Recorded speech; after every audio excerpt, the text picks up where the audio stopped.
Interpretando corretamente as Escrituras, o caráter imutável de Yahu e a justificação pelo sangue de Yahushua. Você está lembrado que nós falamos aqui que teríamos uma gravação com esses três temas?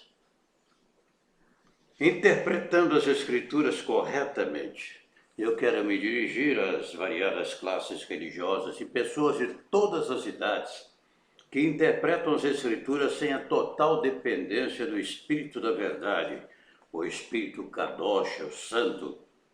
E é por isso que nós publicamos esse manual prático com o objetivo de enriquecer espiritualmente as nossas almas e dar aos insistentes nos erros a chance de um aprendizado o mais didático e de fácil entendimento, que temos aprendido, por sinal, ao longo de mais de 50 anos de estudos, percalços, castigos e pesquisas constantes. Nenhum líder religioso de qualquer denominação está capacitado ou aprovado para os privilégios de doutrinadores verdadeiros, doutrinadores verdadeiros, se não tiver a consciência plena de que tem o Espírito da Verdade, o Espírito Santo. Aliás, as Escrituras advertem, né? Se alguém não tem o Espírito de Yahushua, esse tal não é dele. Vós, porém, não estáis na carne, mas no Espírito, se é que o Espírito de Yahu Ulim, referindo-se ao Pai, nesse versículo de 8, 9 de Romanos, se alguém não tem o Espírito de Yahushua, veja como a mesma pessoa, né, se identificando o Pai e o próprio Filho. Se não tiver a consciência plena de que tem o Espírito da Verdade, o Espírito Santo, tais indivíduos não estão preparados para ensinar.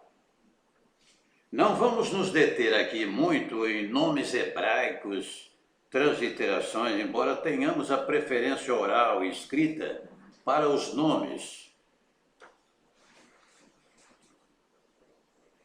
Os nomes sagrados da triunidade. E se você não crê na forma triuna do Criador de se revelar a nós, certamente esse ensino não se destina a tais pessoas, mas com a alternativa de rever em seus conceitos e adequá-los à sã doutrina. Procura apresentar-te a Yahu em aprovado, 2 Timóteo Yahutan 2,15 e Romanos também, capítulo 5, versículo 9. Exemplo prático de Men-Yahu Matiti Yahu, conhecido, adulterado para Mateus 24:36, quando Yahushua declara não saber o dia e a hora de sua volta, nem os anjos, somente o Pai. E muitos então que interpretam as Escrituras à moda da casa, sua própria maneira de entender, que não tem o Espírito da Verdade, fazem distinção, achando que o Pai é um e o Filho é outro, quando na realidade ele se revela de forma triuna, né? Então, um exemplo prático aqui que nós citamos, em Men-Yahu 24:36, quando ele disse que não sabe o dia da sua volta, nem a hora, nem os anjos, somente o Pai. A resposta correta é a seguinte: há de se considerar no texto escritural e epígrafe, a parte humana, note bem, a parte humana associada ao Todo-Poderoso. Na condição de soberano Criador, encontramos as mais diversas citações. Eu e o Pai somos um, conforme Yohanan 10:30, quem vê a mim vê o Pai, 14:9, a parte B. Nele habita corporalmente toda a plenitude do Pai, Colossenses 1:15-18. Eu sou o caminho, a porta, o pão da vida, identificando como eu sou, em Shuamos, o Êxodo, capítulo 3, verso 13-14. Esta é a vocação, infere claramente tratar-se do mesmo eu sou. 14:6, de Yohanan 10:8 e 10:11. Outras citações escriturais inferem a perfeita e uníssona identificação do Pai e Filho, e, obviamente, o Espírito Kadosh, o Espírito Santo. O espírito de Al-Rim pairava sobre a face das águas. Outro exemplo aqui. Bereshit Bará, capítulo 1, versículo 2, na parte B. Interpreta-se com 1,26, do mesmo livro de Bereshit Bará. Bará, que significa início, propriamente dito. A presença triuna Ul-Rim. Façamos. O espírito de Al-Rim é, portanto, o próprio Eterno, o próprio Eu Sou. Façamos o homem à nossa imagem conforme a nossa semelhança. Ainda que alguns queiram resistir ao texto sagrado com outras interpretações. A triunidade é entendida somente por aqueles que têm o espírito de Al-Rim, o mesmo de Yahushua, conforme já citamos aqui, Romanos capítulo 8, versículo 9. Você deve examinar, anotar esses textos escriturais. Vós, porém, não estáis na carne, mas no Espírito, se é que o Espírito de Al-Rim habita em vós. Se alguém não tem o Espírito de Yahushua, momento falando do Pai, simultaneamente do próprio Filho, como sendo um só. Revelando-se de forma triuna. A forma triuna exemplificada em nós, podemos distinguir pelo Espírito da verdade o exemplo triuno em nós. Existimos em corpo, alma e espírito, mas em uma só pessoa, de maneira indivisível.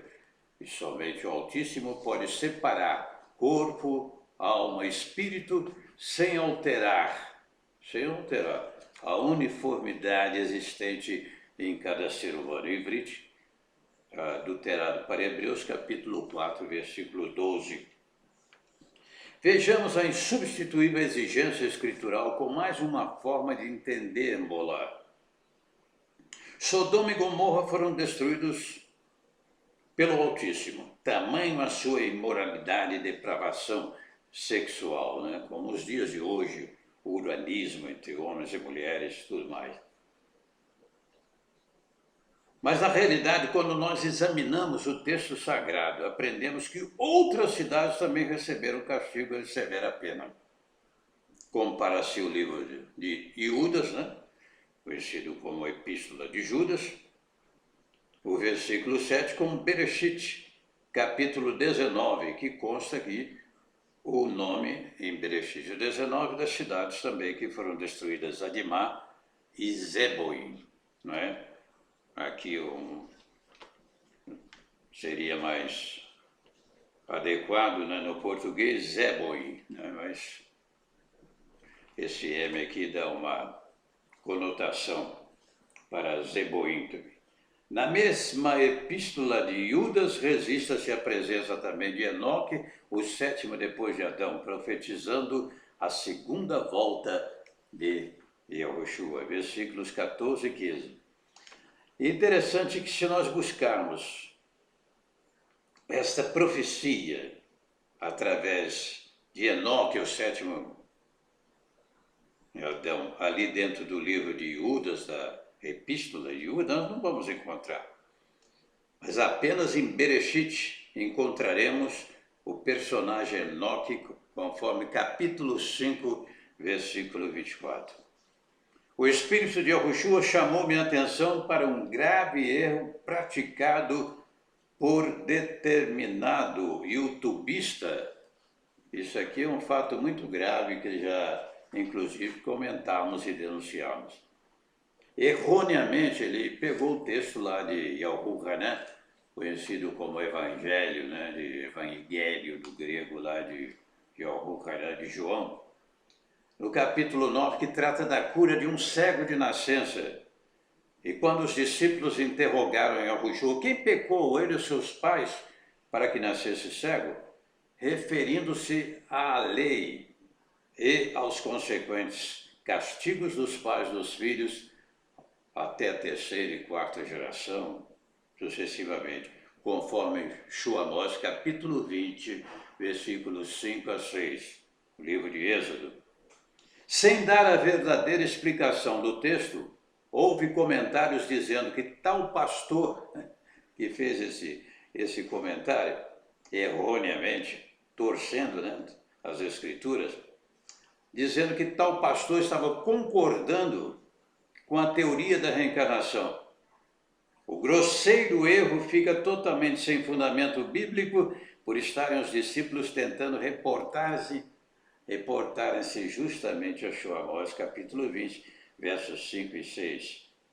Ademais, você encontrará estudo sobre a teoria satânica da reencarnação, que você acessa lá, Perdão ou Reencarnação, através do Google e, em seguida, Verdades que Libertam, um estudo mais detalhado a respeito desse tema tão importante, perdão ou reencarnação. A teoria da reencarnação é uma teoria do inferno mesmo, não é mesmo? E eu provo e humildemente desafio qualquer um. Tem estudos aí profundos nesse sentido. Poderíamos elucidar este tema com muitos exemplos, mas vamos ao segundo tema. Por conforme foi dito, neste vídeo nós estaremos tratando de 3 temas simultaneamente, né? A imutabilidade de Al-Hul-Hin. Ah, que maravilha, ele é imutável. Dentre os atributos do Altíssimo, destacamos nesta oportunidade, neste momento aqui, a sua imutabilidade. Ele não muda. Sintomas do seu caráter, cuja fidelidade tornou-se também nosso escudo infalível. Apocalipse capítulo 19, versículo 11, Terlim, Salmo 46. A paz através do seu espírito é prova de seu caráter imutável. Preste atenção, pois caso contrário estaríamos entre 2 pensamentos e, consequentemente, sem a paz. Deixo-vos a paz, a minha paz vos dou, não vou lá dou como o mundo a dá. Não se turbe o vosso coração, não se atemorize. Palavras da majestade nas Escrituras Sagradas. E Al-Hul-Hin não muda. Salmo 46, versículo 1 a 3, nos dá mais este exemplo dentre inumeráveis citações. Ele é sem variação ou sombra de mudança, conforme Yahukaf, Tiago, capítulo 1, versículo 17. Ademais, o que é perfeito, completo, como mudar? Essa paz que nós sentimos, essa deliciosa paz do Espírito da Verdade, é justamente por estarmos num relacionamento com aquele que é imutável, sem variação, sem sombra de mudança. Porque, caso contrário, estaríamos entre 2 pontos, né, divergentes e sem a verdadeira paz. Nesses dias atuais, nunca se falou tanto em nomes hebraicos atribuídos ao Altíssimo e Soberano Yahweh. Não há consenso entre até mesmo aqueles que se dizem conhecedores das origens hebraicas. E a lista bem extensa nos surpreende com erros grosseiros de fonéticas que supostamente foram transliteradas. Mais para tradução do que para transliteração. Esquecem-se tais doutrinadores que o nosso Salvador amado Yahushua, em sua multiforme sabedoria,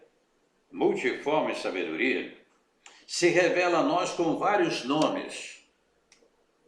Dentre eles, maravilhoso conselheiro, o forte Pai da eternidade, príncipe da paz, o eu sou, o fiel e verdadeiro.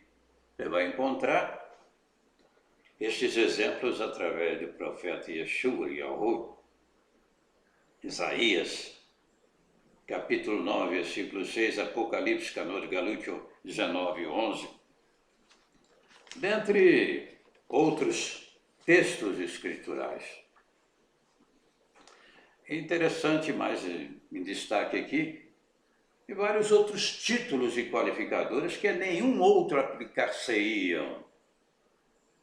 Haverá, para a alegria dos salvos em Yahushua, esse desejado consenso durante o reinado do Mashiach, somente conforme descreve lá em Zacarias capítulo 14, versículo 9, parte B. Naquele dia, um só será o seu nome. Então essa inconstância entre os homens, essas divergências, não fazem parte do caráter imutável do nosso Salvador. E quando os homens interpretam a sua própria maneira as Escrituras, sem a dependência do Espírito da verdade, surgem essas divergências, não é mesmo? Assim como também os exemplos de vários aí denominacionais. Bom, agora vamos ao terceiro tema dentro deste mesmo vídeo. Somos justificados pelo sangue de Yahushua. Oh, que maravilha! Romanos 5 e 9. Desde a Torá, o Taná e as riquezas espirituais da Brit Hadashah, seja por prática de tipos ou afirmações claras das Escrituras Sagradas, não encontramos nenhum outro meio de justificação eterna para as nossas almas, senão pelo Dan, o sangue de Yahushua. Nenhum homem ou mulher pode se aproximar do Altíssimo sem o reconhecimento do justificador Yahushua, facultando somente o Rabo, o Filho, o livre acesso hoje à presença do Eterno, conforme Ivrite adulterado para Hebreus capítulo 10, versículo 19. Temos livre acesso à presença do Pai pelo sangue de Yahushua. Que maravilha, né? O livro de Ivrite não deixa nenhuma dúvida sobre o exclusivo meio de justificação. E isso se aplica para os judeus, para católicos, muçulmanos, espíritas, budistas, shintoístas, etc.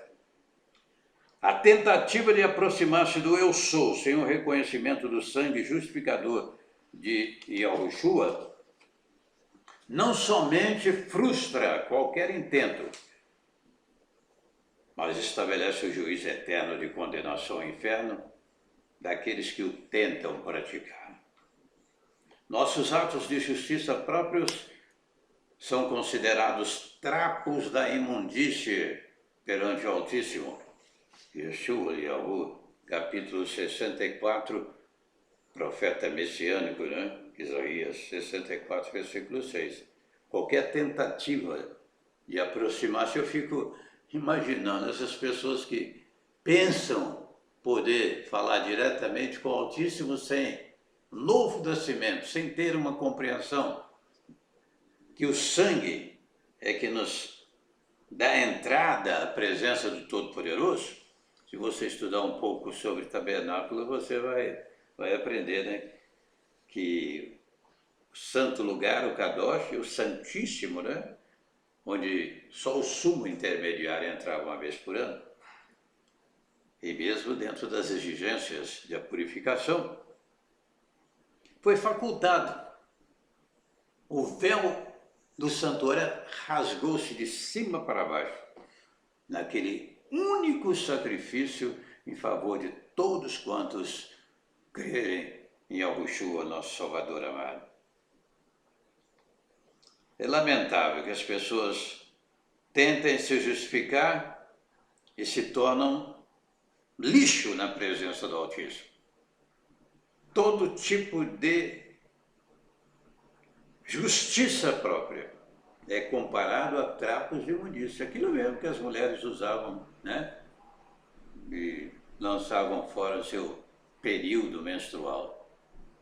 É nojento, é repugnante. O Altíssimo não aceita. Pode ser líder religioso de qualquer denominação ou facção.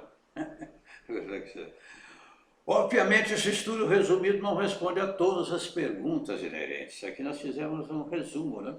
Mas, sem dúvida alguma, chama a nossa atenção para os graves erros praticados por aqueles que não têm compromisso com a verdade e que, infelizmente, interpretam as Escrituras para a sua própria condenação. Aqui nós somos sempre epígonos, epígono do Espírito da Verdade. Quero convidá-lo ainda a conhecer Provas da Criação, blogspot.com, inclusive onde você vai identificar o testemunho de Charles Darwin e o seu arrependimento para exaltação da majestade. Tem outra oportunidade.